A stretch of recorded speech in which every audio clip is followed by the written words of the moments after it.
Tonight, one of the most powerful stories we have ever presented. Under the reign of a madman, 2 million people were slaughtered, and the world looked the other way. It was the Cambodian Holocaust. It ended 10 years ago tomorrow, but incredibly, it may be about to happen again. Tonight, Tom Jarrell, with 2 extraordinary reports, tells the story. First, the hideous deeds of Cambodia's radical communist group, the Khmer Rouge, and then ominous signs that they're preparing a comeback. And in looking for proof of that, Tom Jarrell put his life on the line and tracked down a band of Khmer Rouge guerrillas. Yes, Tom returned only recently from Cambodia, but our story begins in the early 1970s. At that time, the U.S. was closing the book on Southeast Asia and its turmoil. The Vietnam nightmare was ending, and America didn't look back. But in Cambodia, a new nightmare was about to unfold, one of the bloodiest chapters in history. Tom Jarrell brings us that part of the story through the eyes of Dith Pran, now a U.S. citizen and a remarkable survivor of Cambodia's Holocaust. I say, if you let me survive, I would try to say all this story to the outside world. His name is Dith Pran, a survivor of the Cambodian Holocaust. He's now a photographer for the New York Times, but his heart is in a country he says he can't go back home to today. I'm sure that the Khmer Rouge would try to assassinate me because I cannot stay silent. Pran has become a living symbol for those who survived. His ordeal was dramatized in the film The Killing Fields.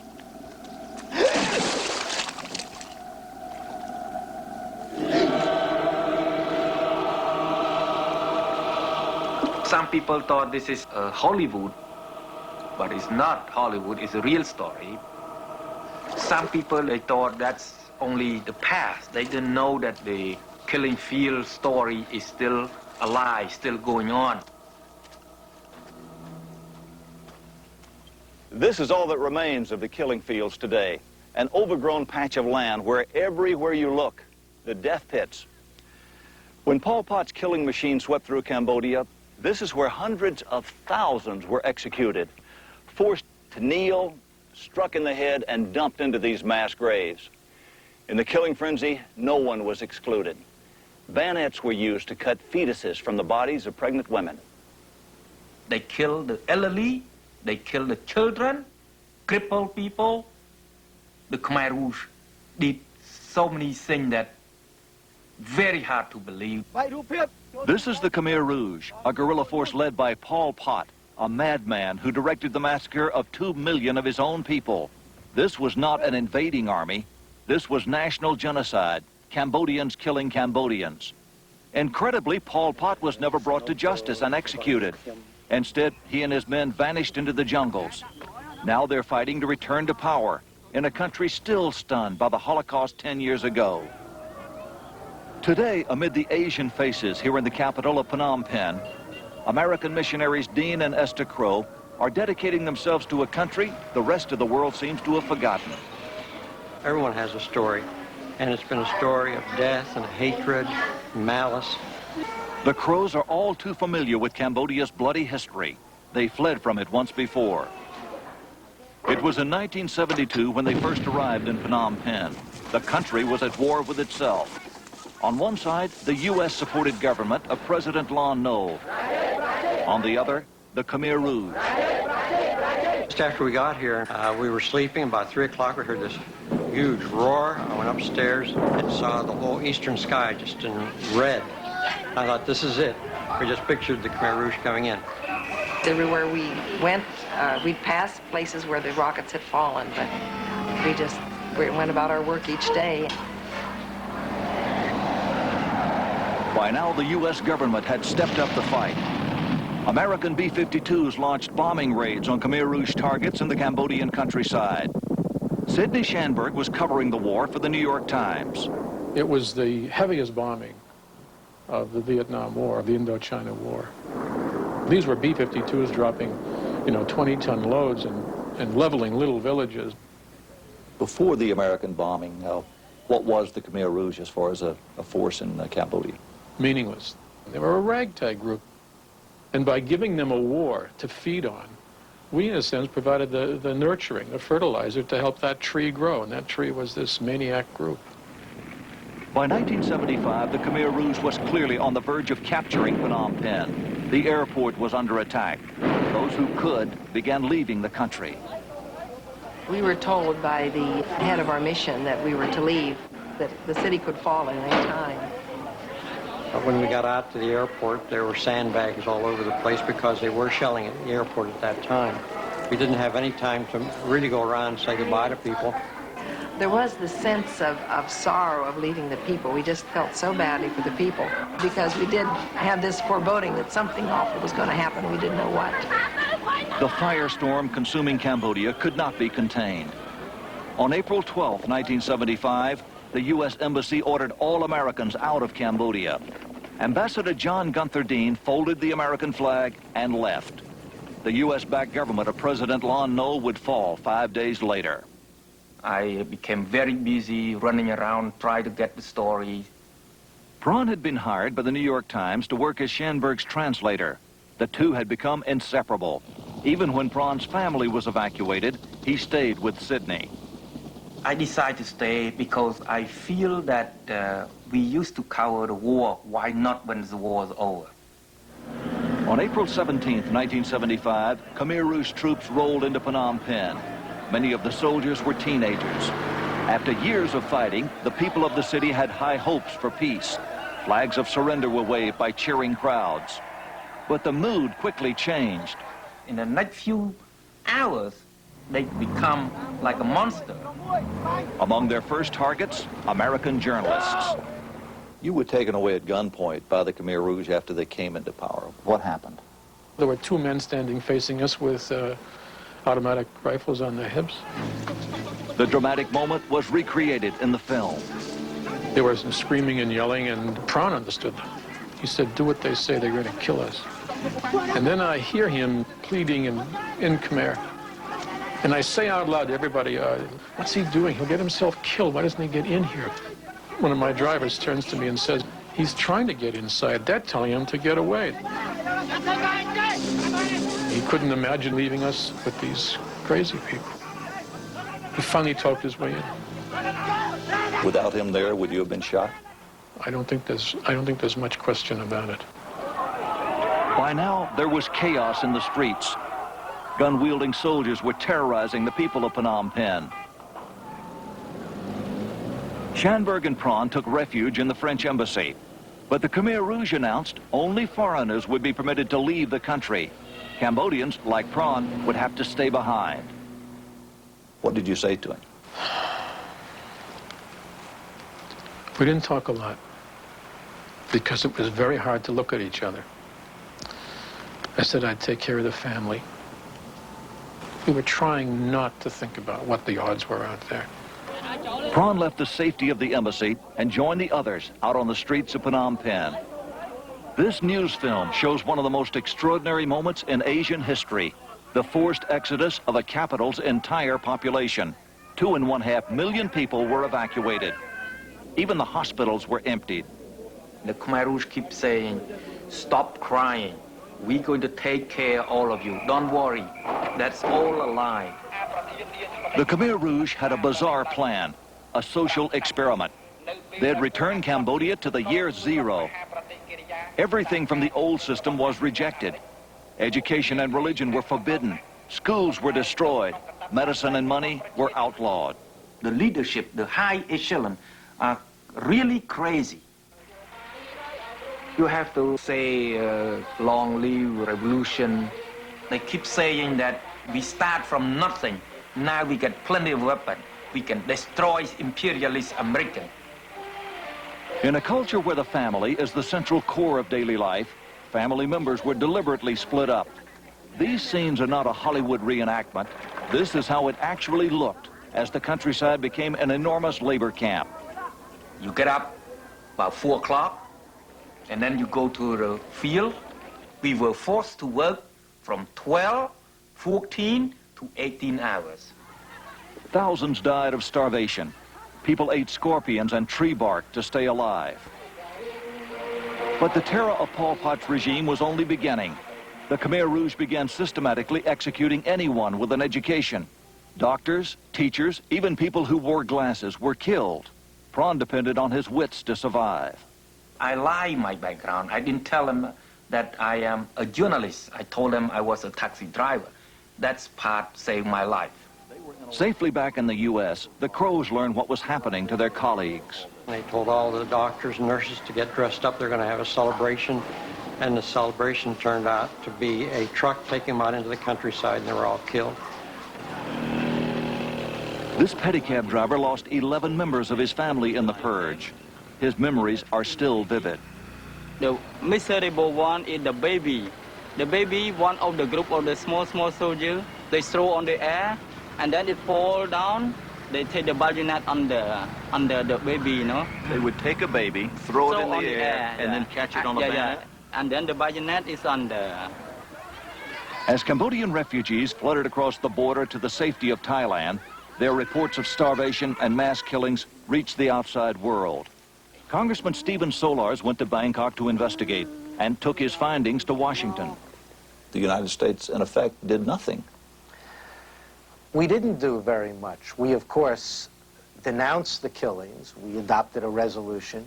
The president issued statements.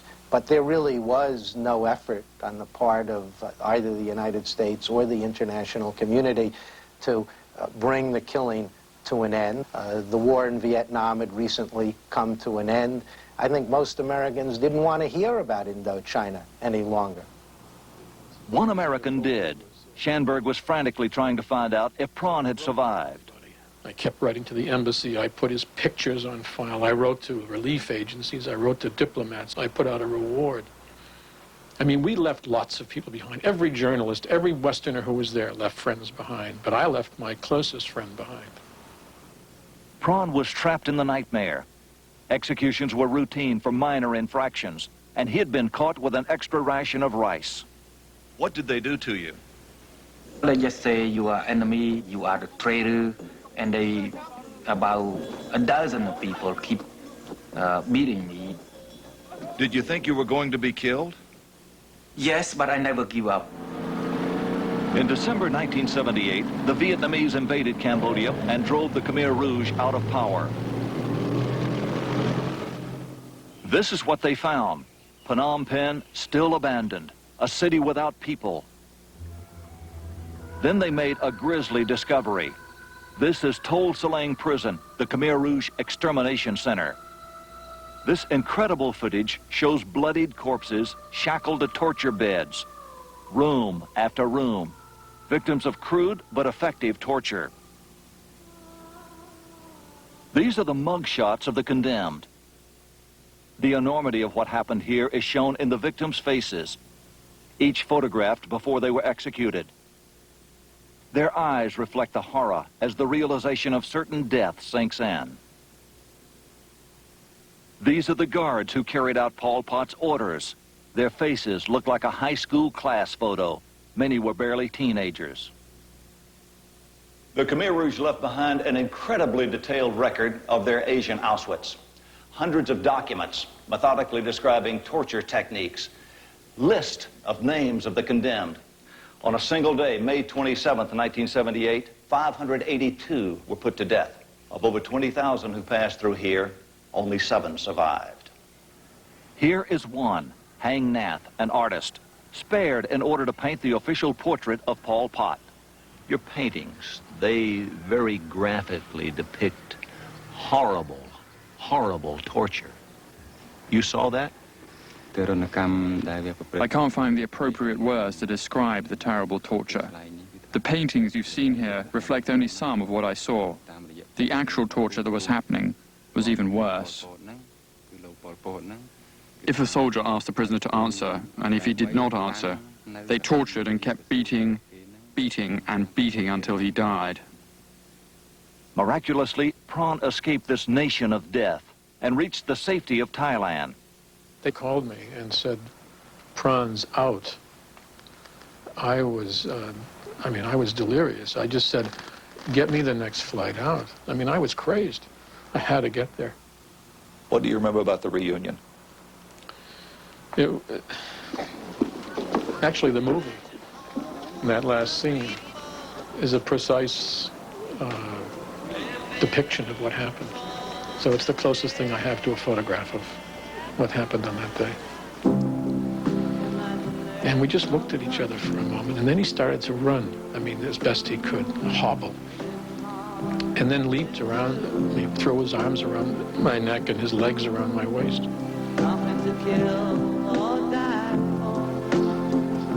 And we just stayed there. He was saying, "Oh, Sid, you came, you came."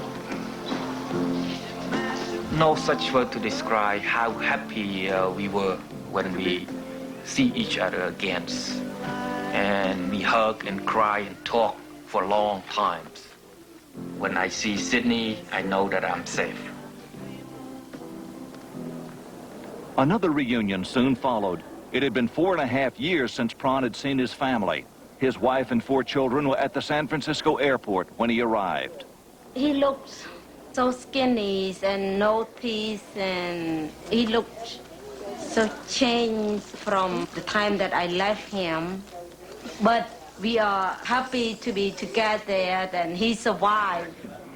For me, it's like a reborn, completely like a new life. When you look at that picture and see yourself, what memory does it bring back? How lucky I am.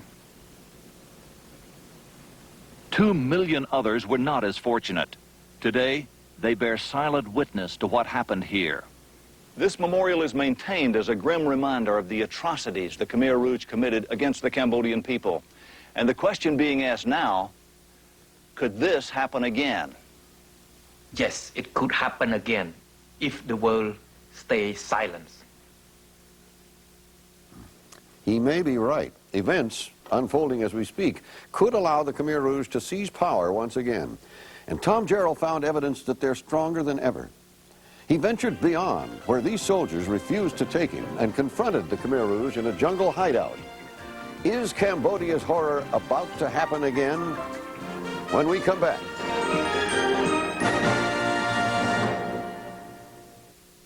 2020, brought to you by Nasal. When your nose feels dry inside, get soothing relief with Nasal, the gentle moisturizing spray. Nasal, it's what every dry nose has been itching for. If for years you've been itching to get relief from the discomfort of a dry nose, here's some good news. Nasal. It's not a decongestant. Nasal's a gentle moisturizing spray that soothes away dryness. So gentle that you can use Nasal as often as you like. So the next time your dry nose needs soothing relief, try Nasal moisturizing spray. It's what every dry nose has been itching for. Your new book talks about dry skin. My skin gets so dry, I could scratch the word dry on it. Well, I use Vaseline Intensive Care Lotion. It starts healing dry skin on contact. You heard it here. Vaseline Intensive Care Lotion starts healing dry skin on contact. Some people think swabs are all the same, but you know Q-tip swabs are soft and safe, with 50% more cotton at the tip. Q-tips brand cotton swab, because a swab by any other name is not the same. Wow. What you eating, babe? Nothing, honey. Oh, you can tell me. Kellogg's Nut and Honey Crunch. Looks good, Private. What is it? Nothing, honey. Kellogg's Nut and Honey Crunch. When you've got the special taste of nuts and honey all wrapped up in a hearty crunch, what more can you say? Here's what. New Nut and Honey Crunch biscuits. Crunchy biscuits of wholesome shredded wheat with that special nut and honey taste inside. Wow. Kellogg's Nut and Honey. Now in biscuits, too. Crunch. Before you tackle a mountain the size of Everest, you've already made your most critical decisions. What to bring with you. When 1,000 doctors were asked if they were stranded in a place like this, which one of these medicines would they want along? Doctors chose Bayer, more than all these combined. I chose Bayer. Shouldn't you? Bayer, the wonder drug that works wonders. Also in coated caplets. This weekend, the tough guys take over. First on Saturday. Who you think you're fighting with, man? Al Pacino in the unforgettable network premiere of Scarface. Then on Sunday, Clint is coming. It's sudden impact on a weekend for tough guys. Parental discretion is advised. Tomorrow is a landmark anniversary for Cambodia. It was exactly 10 years ago that Vietnam seized power there and drove the Khmer Rouge out. The bloodbath was over. But the Vietnamese never left. Once again, Cambodia found itself under communist control. Today, it's a pawn in the struggle between two superpowers. China supports the Khmer Rouge. The Soviet Union backs the Vietnamese. Yet now, Vietnam has agreed to pull out, says all of its troops will be gone by the end of this year. And who's waiting in the wings? Well, in the conclusion of Tom Gerald's report, he comes face to face with Pol Pot's Khmer Rouge. The killing machine that wiped out more than 1 million Cambodians today makes no secret of its desire to return to power. All along the Thai-Cambodian border, the exact same leaders who carried out Pol Pot's bloodbath are recruiting a new generation of soldiers. Given the history of the Khmer Rouge, this is parallel to the Nazis sitting on the French border, ready to recapture Germany. The Khmer Rouge now claim they've learned from what they call the mistakes of the past. The murder of 2 million people is not a mistake. It's one of the great moral monstrosities of our time.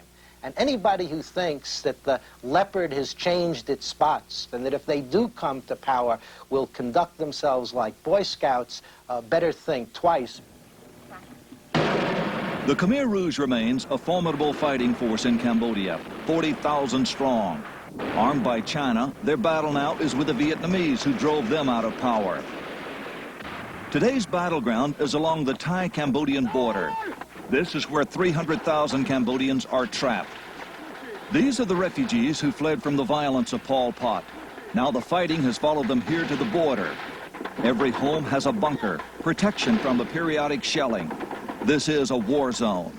There is daily fear among the population that a shell could drop on them in the nighttime and kill their family, kill their child, kill their husband or wife. It's very hard to realize that the rest of the world doesn't know about this situation. Susan Walker has worked with refugees on the Thai border since 1979. Persistent human suffering keeps her here. It seems everywhere you look, legs have been blown away by landmines. Casualties of the indiscriminate mining by both the Vietnamese and the Khmer Rouge. Civilians pay the price. It's a very frustrating situation to see people living in limbo for 10 years with no hope of what the future will hold. No home, no past, or a past they don't want to remember.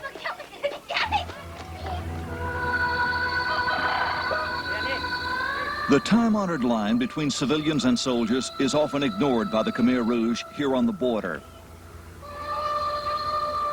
This is Site 8. It's supposed to be a civilian camp. But Khmer Rouge soldiers are not hard to spot. When caught by our cameras, they run for cover or angrily confronted us. The United Nations supplies food and water to the Khmer Rouge camps. Yet Western officials are not allowed inside most of these camps to find out what's going on. But if what we learned is any indication, the Khmer Rouge have not abandoned their tactics of ruthless domination. These trucks are a case in point. Without explanation, the Khmer Rouge is moving people out of the refugee camps. Those who have escaped this latest forced exodus say the trucks were headed toward Cambodia, into the combat area. Ta Luan camp, which is on the southern border area, used to be 10,000 people, and 8,000 people have been moved. Those people no longer have a connection to the outside world, and we just don't know what is going on. People are disappearing, and no one has cried out. What little is known comes from those who have fled. This family escaped from Ta Luan. They say they were forced to act as human mules by the Khmer Rouge, carrying food and ammunition across the border to the soldiers. 2 of those in their group were killed when they stepped on landmines. This rare footage behind the Khmer Rouge lines supports their story. These women are carrying ammunition for AK-47s. It's stockpiled in the jungle. After the ammunition is hidden by leaves, Chinese mines are planted to protect the ammo dump. Hundreds of civilians have been killed or maimed doing this dangerous chore. Few Westerners have seen the elusive Khmer Rouge. 2020 set out to pay an unannounced visit on one of their camps. South of the Thai village of Aranyapatet, we met with a Thai military outfit. Their commander had agreed to lead us to a Khmer Rouge camp nearby. Although the army seemed to know a safe route, everyone stepped cautiously as we went. We had seen enough Cambodians whose legs had been blown away to know the threat of mines was real.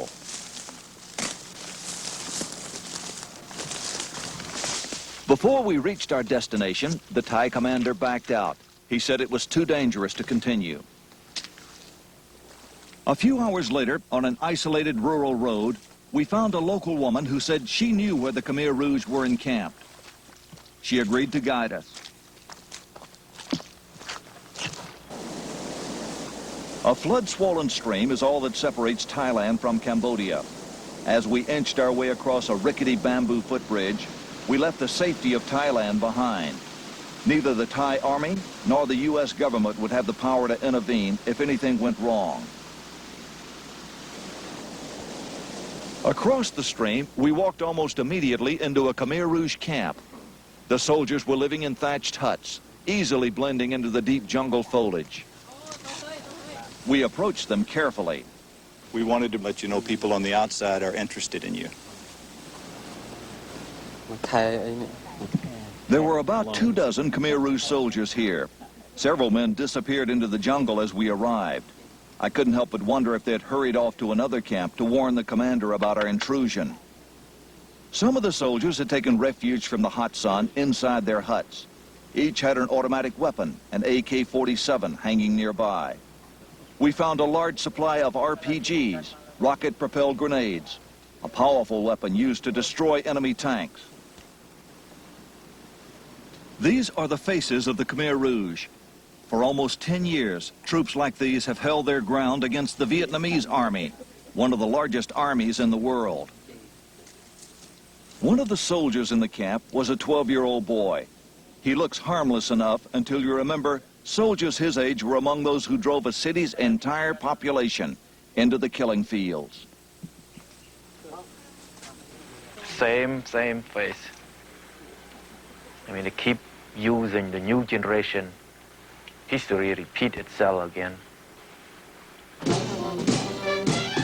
The Vietnamese troops continue their phased withdrawal with great fanfare.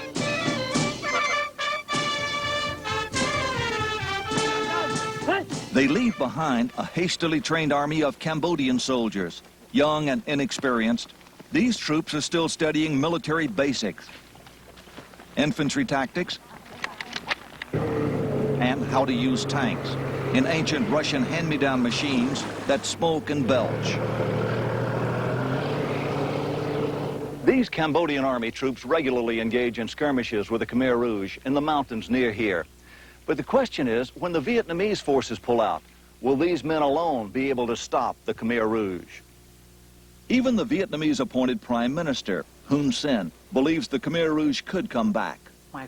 This time it is not going to be killing fields in the countryside. It will be a killing field right downtown.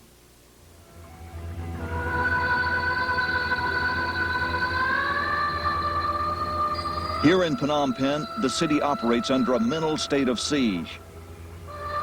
Throughout the country, there are reminders that Cambodia is still a war zone. Perhaps nothing illustrates it better than the train, a dilapidated contraption of boxcars, which carry people from Phnom Penh to the border. The train runs to Battambang, north toward the strongholds of the Khmer Rouge. It's an easy target for guerrilla attacks. This 20mm automatic weapon is its main line of defense. The route is so dangerous, the front car serves as a minesweeper. Those who are willing to gamble can ride up there for free. Those forced to risk their lives are caught in a familiar pattern. The Khmer Rouge operate in Cambodia just as the Viet Cong did in Vietnam. An invisible force which by day blends in with the villagers. The government controls the cities, but as the train pulls into the countryside, it enters contested territory. It can easily be attacked by the Khmer Rouge.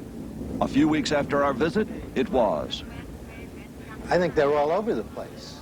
But given their record of terror and murder and mass extermination, there aren't many Cambodians who are eager to report them to the authorities out of fear that if they do, they'll be executed as well.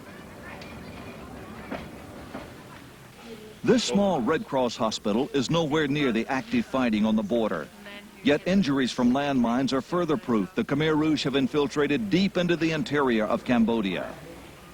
Incredibly, this hospital had been operating without water for over a week when we were there. The pump had broken down, and there was no money to fix it. Much of this misery is caused by the fact that Cambodia is a nation in political exile. This tiny country of 7 million people is shunned by most of the world.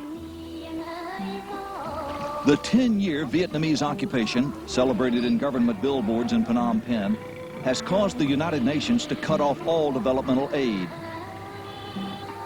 Cambodia is the only third world country to receive such punitive treatment. Once again, it is the people of Cambodia who are pawns in a geopolitical chess game over which they have no control. But not everyone sees this as a political issue. You could be comfortably retired, sitting in a rocking chair somewhere. Why did you come back? I felt that it would be a living memorial to those that had died. So many of our friends and acquaintances had been killed, and if they had the opportunity, they would be here actively working. So we're here, in a sense, in their stead. Dr. Crow and his wife now work in this pediatric hospital, the newest and most modern in Phnom Penh. Yet even here, patients are crowded into hallways and makeshift wards. When I come into a ward, I often think, well, this would be an intensive care ward at home. There would be 4 or 5 nurses and all kinds of machines monitoring them because the patients that come here are very sick. Isolation and lack of money take their toll on the children through disease and famine.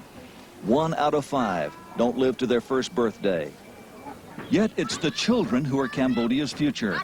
A generation was virtually wiped out by Pol Pot's army.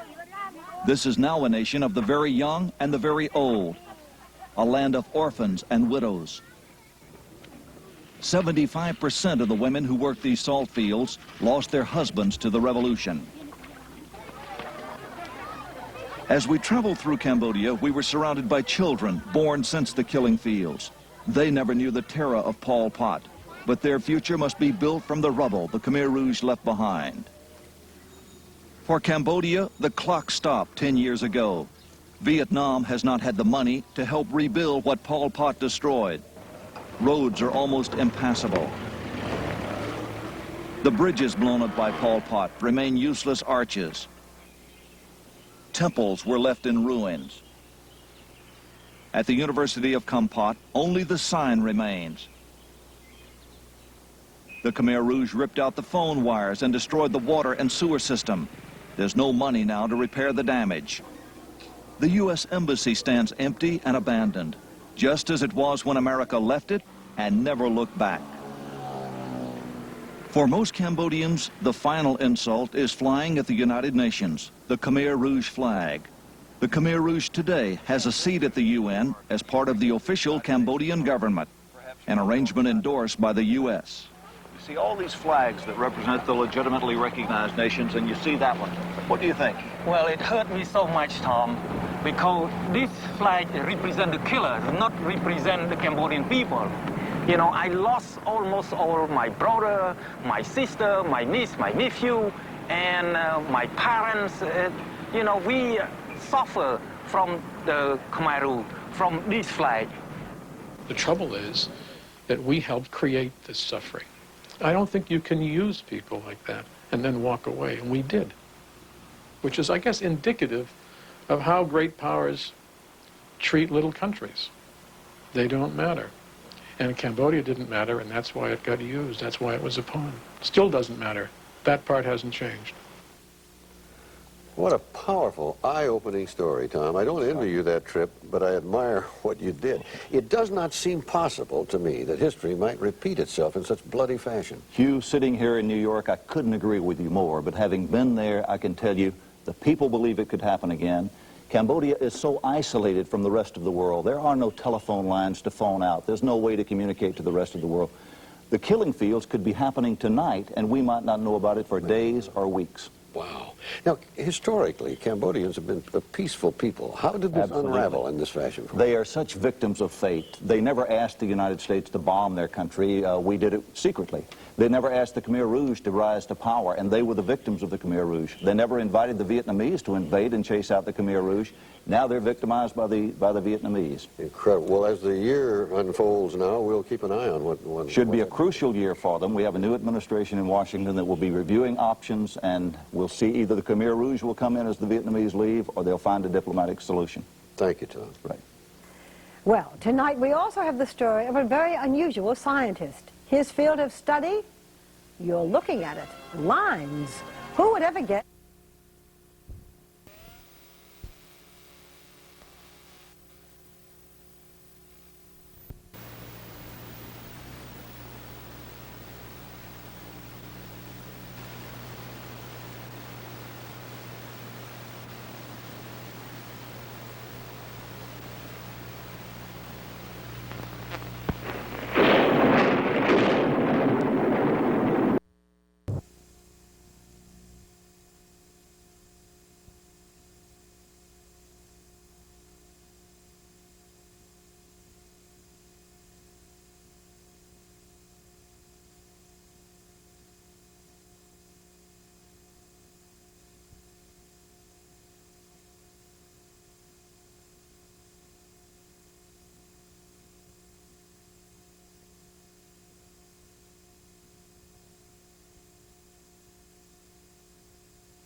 What shall I do to save my soul? Is it fate that you bear the weight, a burden on your back that you can't carry? Time to leave, a pilgrim's life to lead, to walk upon the way that leads to glory.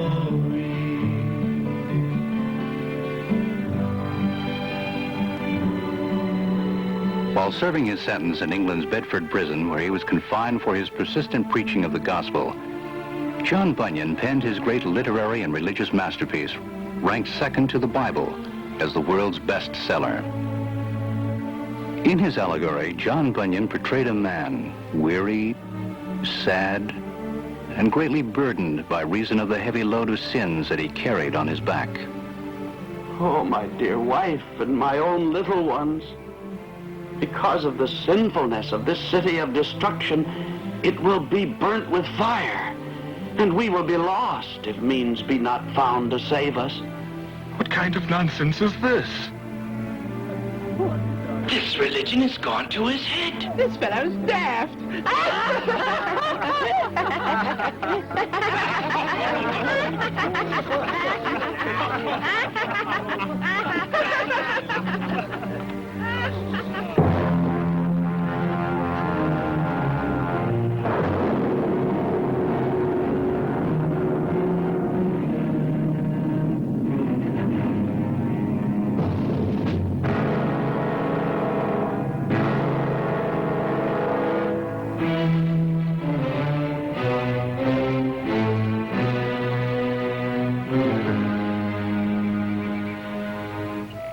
Greatly burdened and sick at heart, he sought escape from death and judgment, but he did not know where to go.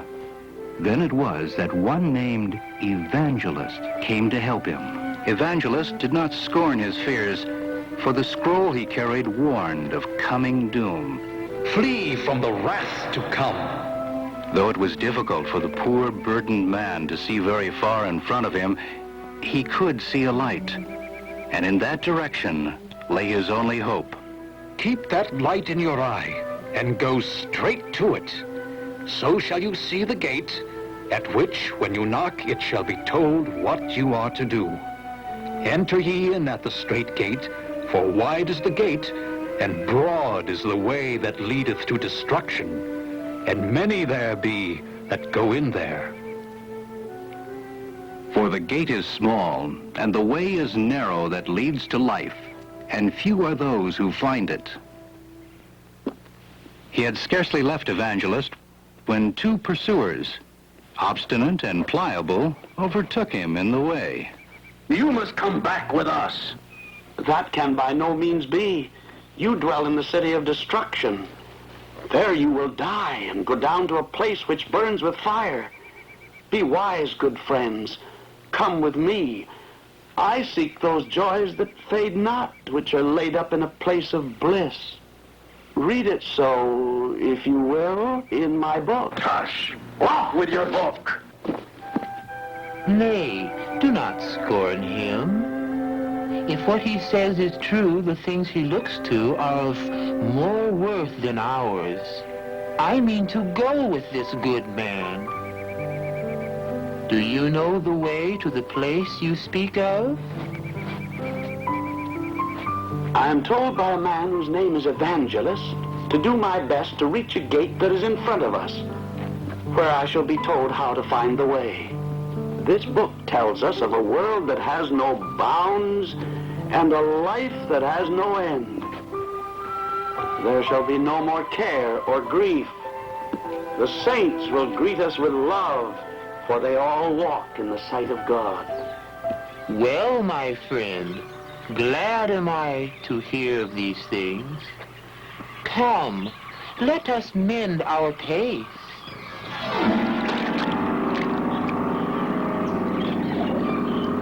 Oh! Is this the bliss which you have told me about all this time? If we have such ill speed when we first set out, what may we look forward to between now and the end of our journey?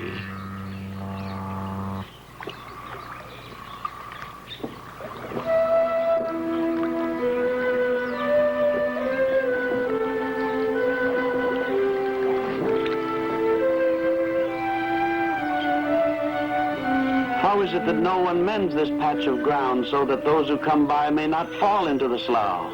This slough is the kind of place that no one can mend. It is the spot where the scum and the filth of sin runs rampant. That is why men call it the Slough of Despond. When the man of sin wakes up to a sense of his own lost state, doubts and fears rise up in his soul, and all of them drain down and sink in this place. True, there are good and sound steps in the midst of the slough.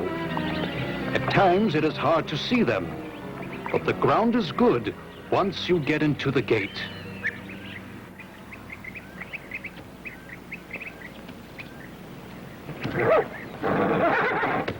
How now, good sir? Where do you go with such a load on your back? Sir, I must go to the wicket gate in front of me to get rid of my load. Who bade you go this way to be rid of it? His name is Evangelist. I am Mr. Worldly Wise Man. Hark to what I say. There is no worse way in the world than that which he has sent you. Even in this short time you have met with bad luck. Hear me, for I have seen more of the world than you. In the way you go, you will meet with pain, woe, thirst, the sword, too. In a word, death. Take no heed of what Evangelist tells you.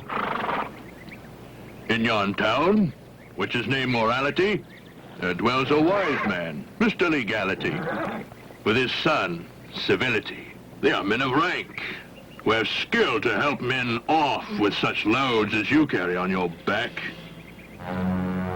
Sir, which is my way to this good man's house? By that hill you must go. And the first house you come to is his.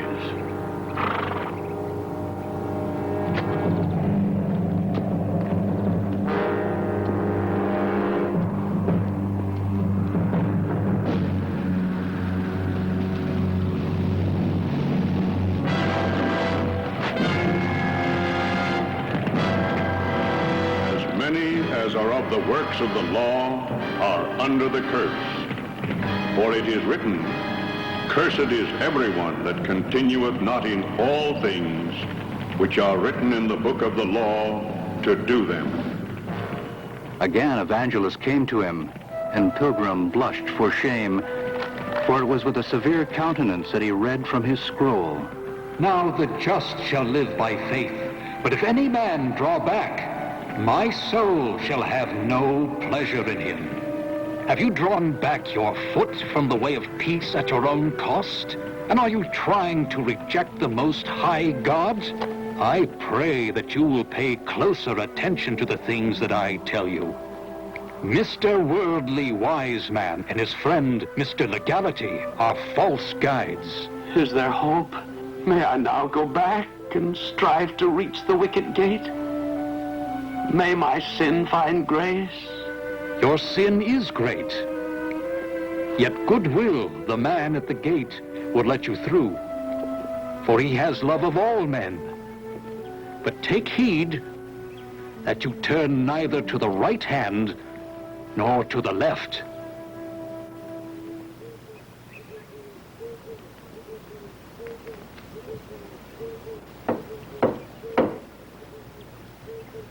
Yes? I am come from the city of destruction with a load of sin on my back. But I am on my way to Mount Zion that I may escape from the wrath to come. And as I've been told that my way is through this gate, I would know, sir, if you will let me in. With all my heart. Quickly, hurry.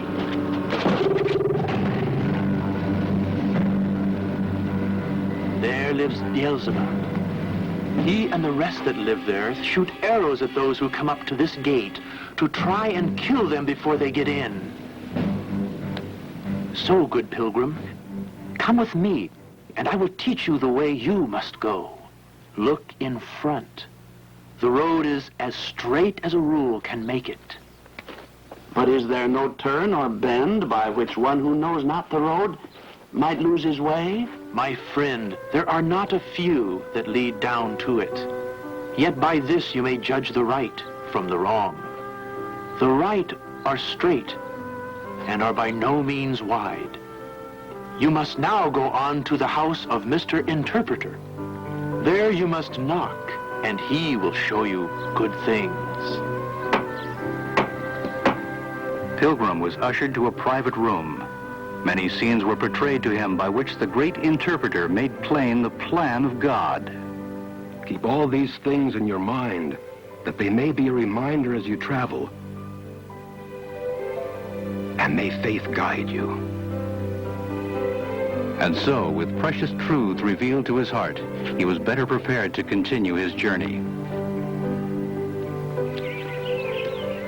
Now Pilgrim saw that his way on either side was bounded by the promise of salvation. So he ran forward, but with great difficulty because of the load on his back.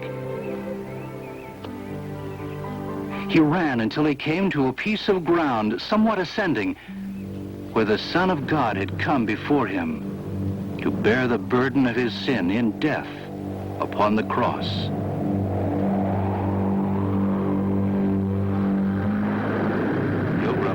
Times read in his scroll of the cross where Jesus the Christ went willingly, and how amid the cries of an angry mob his body was stretched and nailed thereon.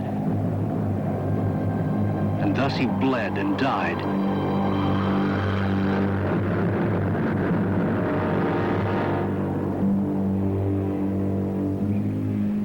But now he saw that it was his sins that had nailed Christ there.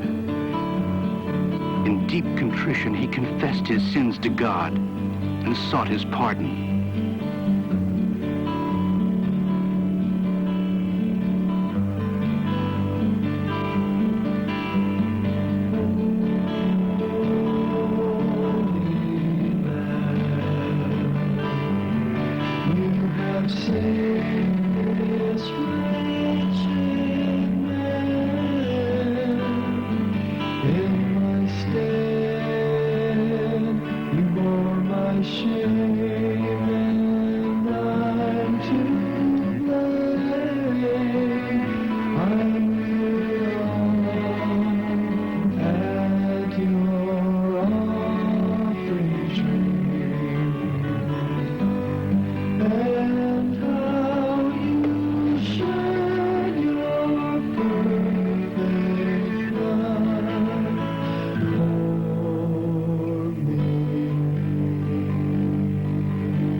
Your sins are forgiven. Therefore, if any man is in Christ, he is a new creature. The old things passed away. Behold, new things have come.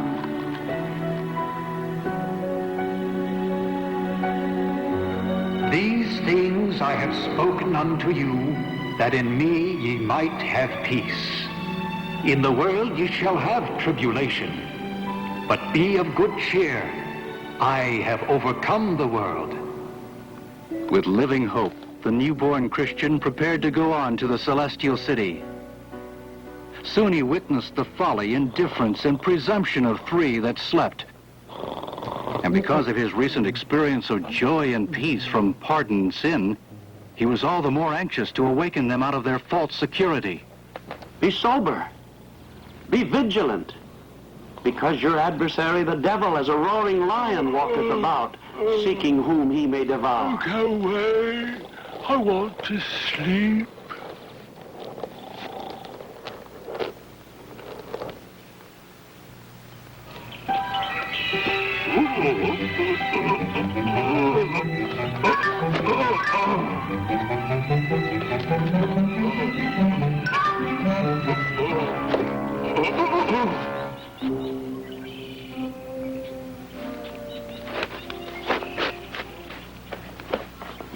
Sirs, whence come you? And where do you go? I am formalist. I and my friend Hypocrisy were born in the land of vainglory and are on our way to Mount Zion for praise. The gate was too far around. The best way is to make a shortcut of it and climb the wall, as we have done. I walk by the rule of my Lord, but you walk by the rule of your own lusts. The Lord of the way will count you as thieves, and you will not be found true men.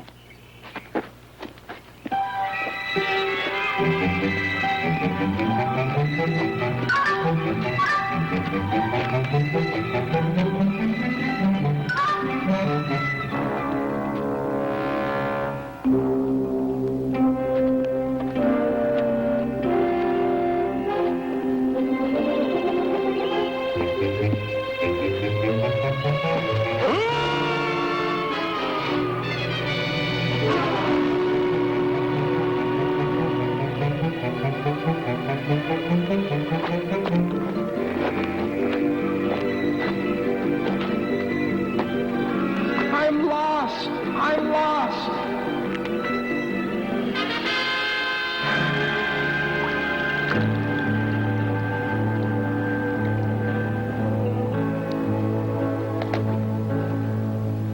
Little pilgrim, walking down the road of life, I find that in your heart you're just a lonely one. For you see, upon that very road, my search for good and truth had its beginning.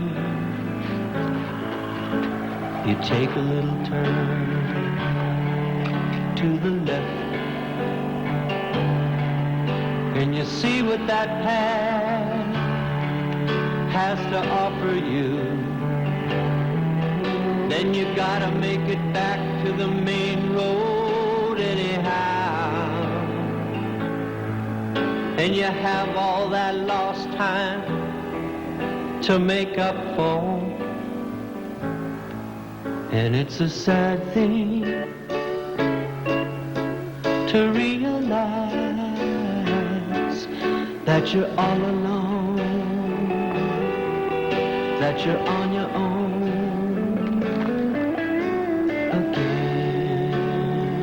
I thank thee, Lord.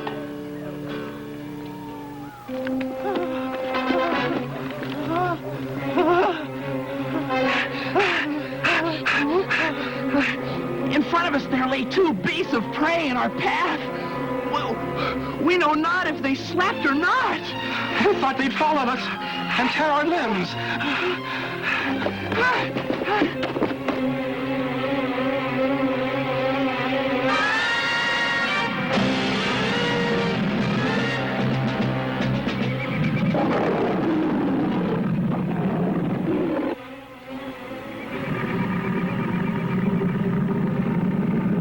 Fear not the two wild beasts, for they are bound with chains and are put here to try the faith of those who have it, and to find out those who have none.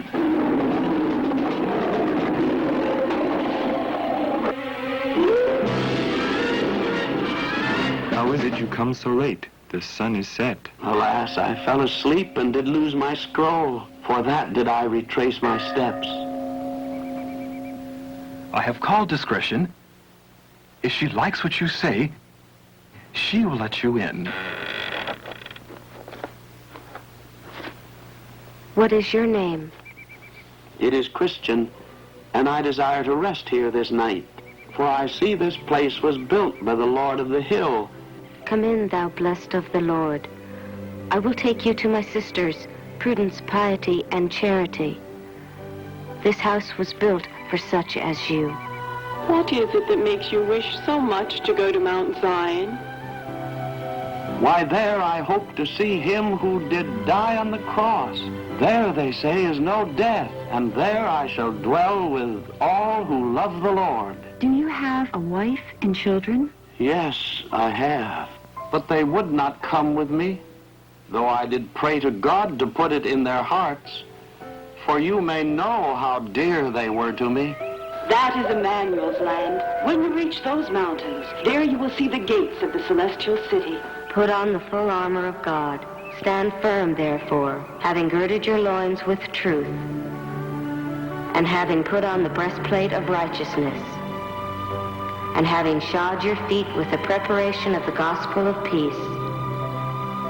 In addition to all, taking up the shield of faith, and taking the helmet of salvation, and the sword of the Spirit, which is the word of God.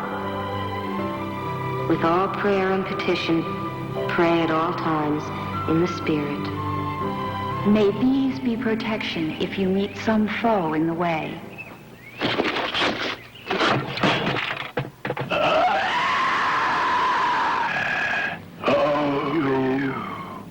Where are you coming from? To what place are you going? I am come from the city of destruction, which is the place of all sin. I am on my way to Zion. By this I see you are mine, for of all that land from which you come, I am prince. I am bound by vows to the King of Kings. I cannot go back with you. Prince, night is lost. I've come out to stop you.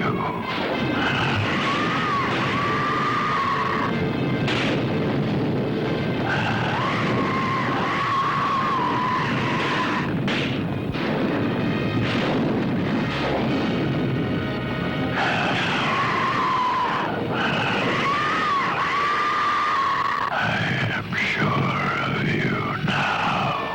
The Lord is the strength of my life. Of whom shall I be afraid?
Oh, Lord, I beseech thee, deliver my soul. I will walk in the strength of the Lord God. Even though I walk through the valley of the shadow of death, I fear no evil, for thou art with me. Now was Christian glad, for he had found a fellow pilgrim, faithful by name, who had shared the trials of the way, and together they journeyed and talked of their escape from the city of destruction. All travelers to the celestial city must go through the town of Vanity Fair. Here was merchandise designed for every human taste: houses, lands, positions, titles, pleasures and delights. In short, all pursuits, both lawful and unlawful, that can ever entice the heart from God. But these wares had no appeal to the pilgrims, for they journeyed to the city of their Lord to enjoy with him the glories of that place. What will you buy? We buy the truth. Come on.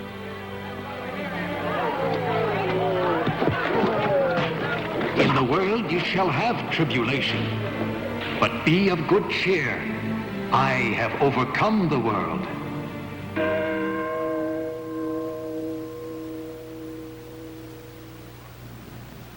My lord, this man Faithful seeks to teach men what he calls faith. He says our creeds are vain. He rails at our great prince Beelzebub. All laws and modes of life in which man heed not the word of God lead to destruction. As for the prince of this town, men should flee from him, as from the wrath to come. Only by faith in God's Son can man be saved. You see this man about whom so great an uproar has been made.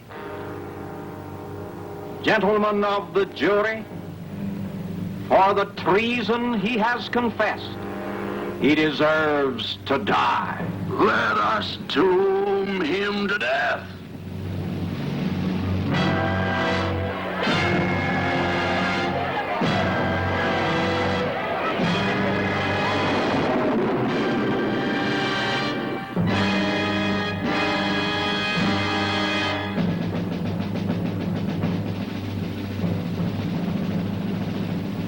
So Faithful was withdrawn from the pilgrimage, but Christian went on not alone, for because of their testimony for the truth, there arose another, Hopeful by name, to be a companion to Christian on his journey. Together they found rest and comfort in a place of blessing, but ahead of them the way was rough, and their feet being tired from travel, they were discouraged and wished for an easier way. The way looks easier on the other side. But what if the path should lead us out of the way? That is not likely. Look, do they not both lead in the same direction? Now the way was easy, and soon they overtook another traveler, Mr. Vain Confidence, who assured them the path led to the Celestial City. But as darkness came, he was lost to their sight, and soon perished in the deep pit.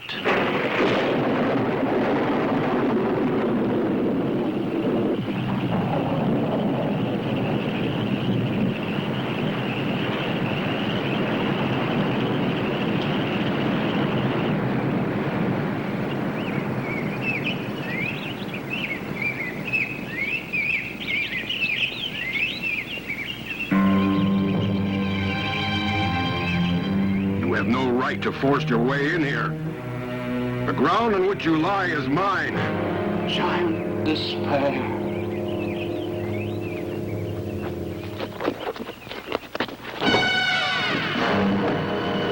Now you'll see what trespassers get in my house. You'll stay in my dungeon until you rot away.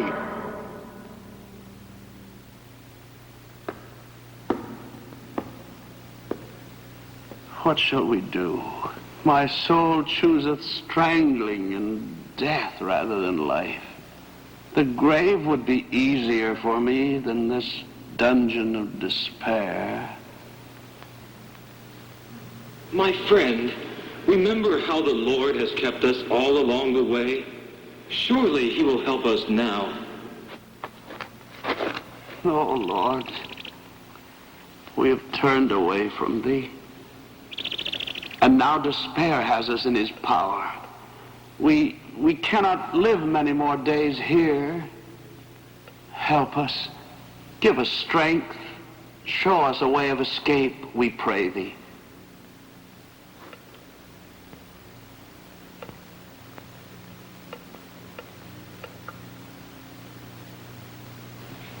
Fool that I am to lie in this dark den. Why, I have a key in my pouch, the name of which is Promise, that I feel sure will turn all the locks in Doubting Castle.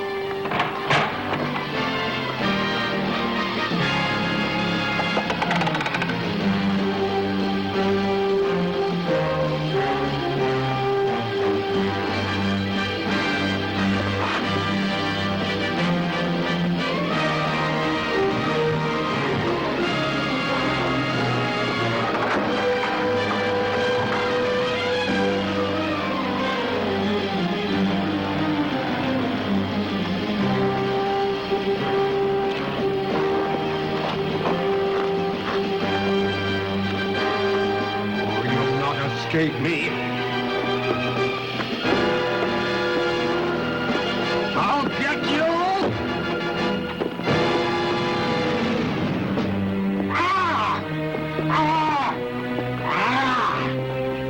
Safely back on the King's Highway, the pilgrims left a warning for others which read, "This is the way to Doubting Castle, which is kept by Giant Despair, who loves not the King of the Celestial City, and seeks to kill all who go there."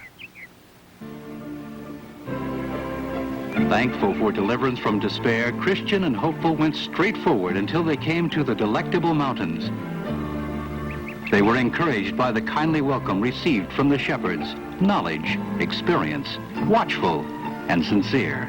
They took them upon the mountain to show them many wonders. These are they who put their trust in false guides. They are left here to warn men to take heed. Before you lies the city that you seek. Beware of flatterer, and take heed that thou sleep not on the enchanted ground. And may the Lord of the Way protect you.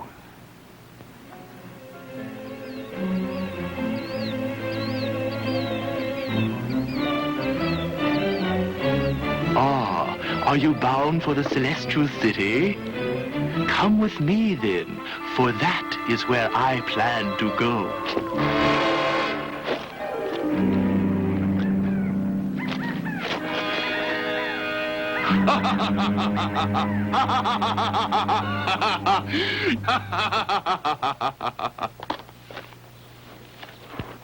Why did you not follow the note in your hand instead of the false one, flatterer, who disguised himself in bright clothing for a time? So Christian and Hopeful found they still had need of the merciful corrections of their Lord. They went carefully along the right way until they met a man named Atheist. Going to Mount Zion? There's no such place as you dream of in all this world. I've sought farther than you and find no more of it than I did the first day. I'm going back to the things I left behind. Mount Zion. Next, their way led through a country where the very air made them drowsy. But Christian remembered the warning of the shepherds to beware of the enchanted ground, so their minds were quickened and their spirits roused.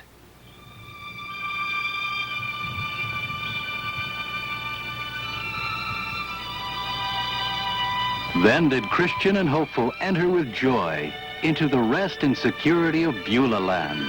Thus far in all their pilgrimage, they had not found anything that could compare with its beauty and abundance. Although this was merely a foretaste of the glories that awaited them in the city where they were going, their hearts were filled with the gladness of this place.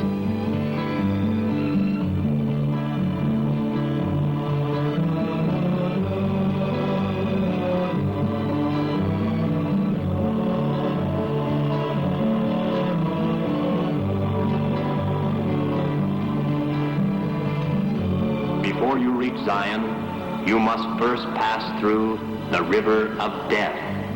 This is a hard thing.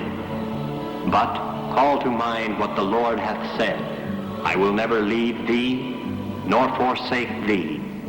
May your faith be strong. You have brought me to this place. Rest with peace, Master, may I never cease to live and shine. Worlds come to pass and God is